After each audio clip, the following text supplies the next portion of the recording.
Hello there, it's Gabby here from Confidence After Cancer, and I hope this finds you well. In this week's podcast, I'm talking about what you can do to overcome self doubt, how you can stop listening to others, and how you can really start listening to yourself. And I've got 3 tips for you that have worked for me and have worked for people that I know as well. I just want to start off with a caveat that says what I'm about to share with you is not a substitute for medical advice. I'm not a doctor. I'm not qualified medically to give medical advice. I am a 16-year cancer survivor. I am a qualified confidence coach. So I can talk about mindset. I can talk about tips and tools and strategies that will help you overcome challenges. But please don't think this is a substitute for medical advice, and never alluding to that at all. The other thing I'd say is I'm very fortunate. I live in Manchester in the UK. I was treated at the Christie Hospital, which is one of the best cancer hospitals, I believe, in the country.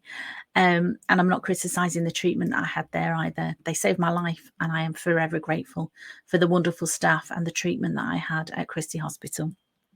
However, I've learned a few things along my journey, and I want to share them with you for what it's worth, and maybe some of this you can relate to. So, as I say, when I was first diagnosed, this is when self-doubt really kicked in for me, and I really lost confidence in myself. I was walking around, as a lot of us do, with a few niggles, maybe not feeling on top of the world. My energy was maybe a little bit low. I certainly wasn't expecting a cancer diagnosis. It was a real shock to me. But once I got over that initial shock, I really was determined to follow the advice given to me by my doctor, do everything that he said. But I think on the second or third appointment that I had with him, I went with lots of questions. I always had lots of questions for him. And one of my questions was, what about nutrition? What should I be eating while I'm going through chemotherapy? And he just looked at me and sort of waved me away and said, oh, it really doesn't matter what you eat. And that kind of stopped me in my tracks. And I thought, really? Because that didn't fit in with what I believe. You know, I'm not a medical expert. He was the expert, but I'm an expert in me. And also for years, I'd had a passing interest in nutrition. I'd watched these programs like You Are What You Eat. And I know that people can turn around medical problems. Maybe not cancer. I'm not alluding to that, but I'm saying I do know what you eat affects your health. It's got to do, surely. My husband at one point had very high cholesterol, and his doctor wanted to give him drugs to bring his cholesterol down. And fair play to him, he just went away and did his own research, and he found out what he should be eating and what he shouldn't be eating, changed his diet, and he's brought his own cholesterol level down. And I know people that have done that with diabetes and other conditions as well. So as I'm saying, I'm not saying my doctor was wrong. What I'm saying is, I think there's 2 schools of thought when you get a cancer diagnosis, or any illness really. You can follow your doctor blindly, follow what he says to the letter, and just do exactly what he says and really defer to him. And I think for an older generation who always held doctors and professional people in high esteem, there was this unquestioning, you've got to do exactly what they say, you can't possibly question it. At the other end of the spectrum, I think there are people who are quite cynical and think, I'm not going to go into conspiracy theories, you might call them, but who think that there's other things going on here. And also, the doctor is not the expert of you. You are the expert on you. You haven't got the medical training, but you know yourself better than anybody else. I like to hedge my bets, and I've got a foot in both camps. So I went with the medical treatment. I followed exactly what my doctor said. I had the chemotherapy, I had the mastectomy, I had radiotherapy, and I had reconstruction. At the same time, I privately went and found a nutritionist and worked with her on changing my diet. And she recommended lots of things, lots of little changes that I could make to my diet. Nothing too drastic. There was no elimination of things. It was more adding goodness into my diet. It was more about drinking more water. It was more about less processed food. So it was all good things. There was nothing too extreme in what she was recommending. But I really wanted to give that extra step to supplement the chemotherapy, which, you know, is tough. If you've been through chemotherapy, you know how tough it is. And I wanted it, you know, to have a successful outcome. At the time, my chances of survival were not great. I did what they tell you not to do, and I used Dr. Google, and I found out, you know, inflammatory breast cancer's got a very poor survival rate. It's getting better, and I'm 16 years on now, and I'm still here with no evidence of disease. But what I'm saying to you, I went on my own journey. And part of my own journey was I started reading lots of books. I went to seminars and heard speakers talking about cancer and wellness and nutrition and what I could do for myself. And one of the most interesting people that I went to listen to was a guy called Philip Day. And he has written a book called Cancer, Why We're Still Dying to Know the Truth. And it is quite a controversial book, but the basic premises of how you can keep yourself well are nutrition, getting enough, the right nutrition, looking after yourself. But Philip said one thing, and it was probably 15 years ago when I went to see him speak. He did a tour, he came to Cheadle near me, and he said, remember, the doctors are your servants, not your masters. And as I say, I'm not here to challenge what doctors say. I'm not here to give anybody medical advice. But sometimes just remember, they are not the experts in you. You are the experts in you.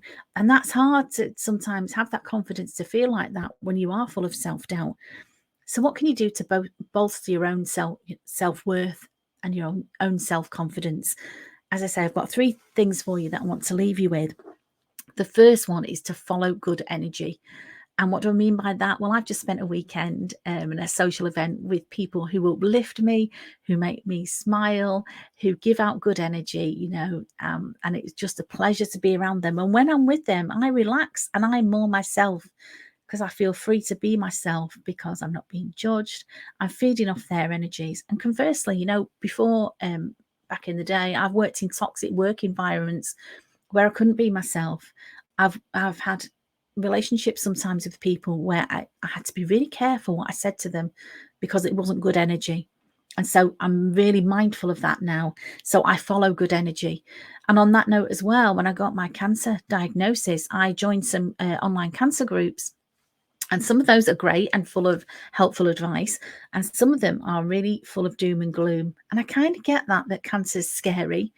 And unfortunately, some of the people were really sick, but also there was a lot of negativity and I really didn't need that. So in my Facebook group, Confidence After Cancer, you won't find any negativity.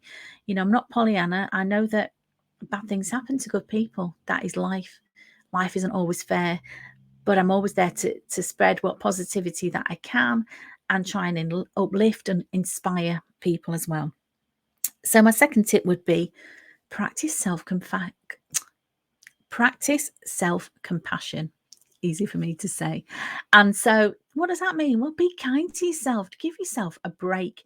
And I've been guilty of this in the past. I've been really, really harsh on myself, going over and over mistakes that I've made, going over and over when I've said something that I shouldn't have said. We're human. We make mistakes. We mess up, but forgive yourself. Think about somebody that you love who makes a mistake. You can forgive them, can't you? And you can move on. But sometimes we find that really hard to do for ourselves. It's a hashtag be kind. Well, how about just being kind to yourself? Give yourself a break, practice some self-compassion, and remember that you are enough and you are worthy. I know you are. And the last thing I want to leave you with is trust your values. And I've talked about this before. Everybody's values are unique to them. For some people, their values are love, joy, happiness. It may be security some people really crave. That's important to them. Whereas other people may think, no, freedom is really important to me. There's no right and there's no wrong. It's what's right for you. And so trust your values. Be true to yourself. Don't let anybody else put their values on you. And if you struggle to do that, it's one of the tools that I use when I'm coaching people is to help people really hone in on, well, what is your values? What is important to you? Because once you've got that sort of foundation for any decisions that you may need to make, if you know what your values are, it's a lot easier to refer back to, oh, well, yeah, that fits in with my values. So I'm happy to do that. I hope that makes sense. As always, this is part of what I teach, and this is part of what I support people with. I have an online course that you can download. There'll be a link to that somewhere around these podcast notes. I also do one-to-one coaching with people as well, and I get a lot of personal satisfaction from that, from seeing people on their journey, from helping them find themselves. As a coach, I don't tell anybody what to do, but I'm here. It's a two-man sport. I'm here to be their cheerleader. I'm here to support them living their best life, being the happiest and healthiest that they can be. And so if I can help you in any way, you've got a question for me, reach out, ping me a message, get in touch. I'd love to hear from you. As always, thanks for listening. It absolutely means the world to me. Have a wonderful week, and I'll speak to you very soon. Stay safe, stay sane. Bye-bye.